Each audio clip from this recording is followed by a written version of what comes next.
Hello and welcome to the Shoreham View. This is The Other Side and we're joined by George, who is a Blackpool fan from YouTube channel ItsRamos. How you doing, mate? I'm good. How's yourself? Not too bad, not too bad. Missing the football. Can't wait to get back in the grounds. Bet you're the same. I'm buzzing. Luckily, we got a luxury of, obviously, I got to go to the playoff semi-final and final, so, it's nice to get back on the ground, but it has made me miss it even more, so. I bet, yeah. I bet that were amazing, weren't it, watching them get promoted like that. Yeah, it's fantastic. I'll remember it forever. All of that, yeah. I mean, that was going to be my first question. How do you feel about the season just gone? I mean, it was really strange because sort of 10 games into the season, we were sat in the sort of League One bottom half of the table, relegation zone. Obviously, we had aspirations of finishing in the playoffs this season. Historically, I think, the Championship is where we should be aiming, Obviously not the biggest club, but I think a club of, sort of the stature of Blackpool, sort of Championship, I reckon that's where about we should be, really. But I think, obviously in recent years, it's been far from simple at Blackpool with lots of ownership troubles and, to finally get back on our feet and to get promoted at the second time of asking, Neil Critch's first season as well. So it's at least the fans deserve. Nice. And obviously, off the back of that great season, coming up via playoffs, always magic. We wouldn't know. We've never done it. But so for Blades fans watching this, what kind of football can we expect from Blackpool in the Championship next season? Pressing, definitely pressing football. That's what Neil Critch likes to play. He's got a good style of play. And I think he's quite adaptable in that, we've got Jerry Yates up front who loves pressing. And you don't always necessarily notice him for his goals in that he was the creator of both of those goals at Wembley, but off the ball work forced the Lincoln midfielder into a mistake. He's very good at closing down, and he doesn't stop till the last minute. And it'll be interesting to see how he links up with obviously new striker Lavery we've just signed from Linfield. He's got something like 40 odd goals in 70 games there, albeit in the Irish League. But hopefully we've clearly seen something in him, and with Neil Critchley's recruitment record, I'm trusting him 100%. Nice one. And so looking at that, obviously you've just mentioned a few players there. Looking at your full squad, who would you say is your key player, your star man? I'd probably say it's got to be Jerry Yates. Obviously, with over 20 goals last season, got him a while to get going. Sorry, it took him a while. Didn't score in the first 10 games, and then suddenly it just clicked like that. That there has been recent interest from Blackburn though as a Adam Armstrong replacement. Yeah. Since he looks like he's going to be off for something like 10, 15 million. So we'll have to keep our fingers crossed there that he doesn't go. But yeah, I'm not thinking about that one yet, to be honest. That'll be one of the clubs you're desperate for him not to go to as well, won't it, Blackburn?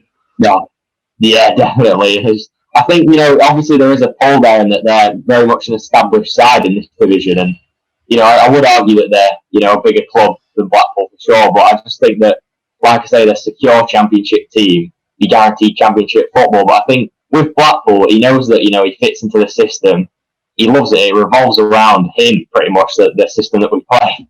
And I just think that, I don't know, maybe if we went and got relegated this season, then you'd understand the transfer. But I think he's got to give us a season in the Championship first. 100%. So looking at that as well, is there anybody, I know the transfer window hasn't really kicked in yet, one or two signings up and down the division, but not many. Are there any players looking at your team where you think they'll be on the way out? You've just mentioned he could possibly go to Blackburn. Well, obviously we lost Ollie Turton, our right back, to Huddersfield, and we saw that he'd been on the retain list. And we were thinking that he was one of the players in the summer that we'd be looking to replace because we didn't think he'd be quite at Championship level. But obviously he's gone to Huddersfield, so as a backup, I presume. But he was solid for us last season. In terms of replacements for him, I did like the look of Luke O'Nien, a versatile right back from Sunderland, and also this one's a bit too much of an ask, but Dion Sanderson. I saw that Sheffield United were also interested in him. He was a quality player in League One last season. Yeah. Fantastic. So I think we just really need to strengthen up defensively because obviously also losing Dan Ballard, our star centre-back last season. He was on loan from Arsenal, so he's being linked with some more established Championship clubs, sort of London area, like the QPRs, Millwalls, Readings. So it will be difficult to grab him back, obviously, because they've got the pulling factor of being established in the division when we could well be relegated. So you never know. So looking at your team, looking at the gaffer, tell us a bit about your gaffer. What's he like? Oh, he's fantastic. He doesn't really show much emotion, although he did obviously when we got promoted. He likes to keep a level head. Obviously, this is his first managerial role, being assistant at Liverpool for so many years, and sort of didn't get off to the best start. Obviously, like it takes a lot of managers' time. There was a few calling for his heads, and we were all questioning him.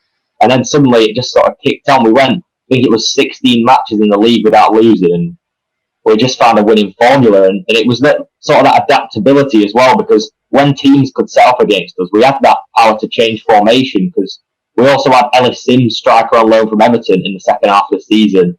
And we were able to sort of either play a 4-2-3-1 without him or a 4-4-2 with Yates. So sides just didn't really know what to expect in the end.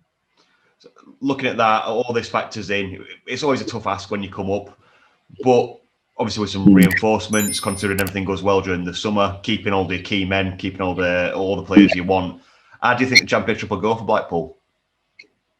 I mean, obviously the primary aim is to stay up this season, and then potentially look at moving up in the table, mid-table, or just becoming an established Championship club, really. But I think in terms of this season, obviously there's no question that it's going to be difficult.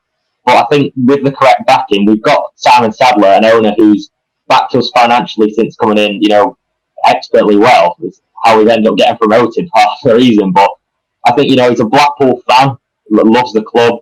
I think he'll be more than happy to back Neil Critchley, in which he's already shown, obviously, 3 transfers, but already making 3 signings, shows our intent. So I think I'd just be happy if we stayed up, 18th, 19th place finish, but you never know. There's no point setting the bar there. We could go and finish higher in the table, and who knows, just to secure Championship football for the next few seasons. So this has been a tricky one for a lot of people, but if you're going to describe Blackpool to another fan base in 3 words, what 3 words would you use? I mean, this one's quite fitting for Blackpool, but I'd definitely say a roller coaster. It's got to be one. Roller coaster emotions. Excited, because I feel like we do play exciting football, and hopefully that'll suit the Championship better, because in League One, I'll be lying if you said you haven't got a lot of long ball sides in there that are just horrendous to play against, to say the least. You like some Gillingham, Wimbledon. Oh, we don't want I think no, they're an absolute nightmare to play against, and they limit our play. But I think hopefully we'll be better suited to the Championship, like I say. But I think that's really hard to say, to be honest. The words that come to mind. Yeah. So before we let you go, where can we find your YouTube channel and your socials, and tell us a bit about your channel? So I'm mainly just known for doing Blackpool vlogs. Obviously, we've all had to adapt to sort of the changing climate and COVID-19, and I've been making match reviews, which I do like doing. But I think what I built my channel on was doing match day vlogs, and that's what I want to be doing again. So it's been good to obviously go back to those at the end of the season with the playoff games. Hopefully, and now being in the Championship as well, that's something that can really, help push me on next season. But if not, I'm still happy to make the reviews. As long as I'm talking about Blackpool, that's all that matters to me. Yeah, the channel is ItsRamos. Also got the link to the Instagram and Twitter in there. Yeah, I mainly just retweet Blackpool stuff, but yeah. As a fan of football vlogs, I can say that yours are one of the more entertaining ones out there. I do enjoy watching other people's vlogs. Yours is a good one. If anybody wants to go and give it a watch, I would suggest it. It's always a good watch. George, thank you for coming on. Enjoyed chatting about Blackpool, and good luck for next season. Thank you for having me on, and good luck for next season as well, apart from when you play Blackpool, of course. I can't promise anything. Saying that, you'll probably stuff us now I've said that. George, it's been a pleasure. Thank you.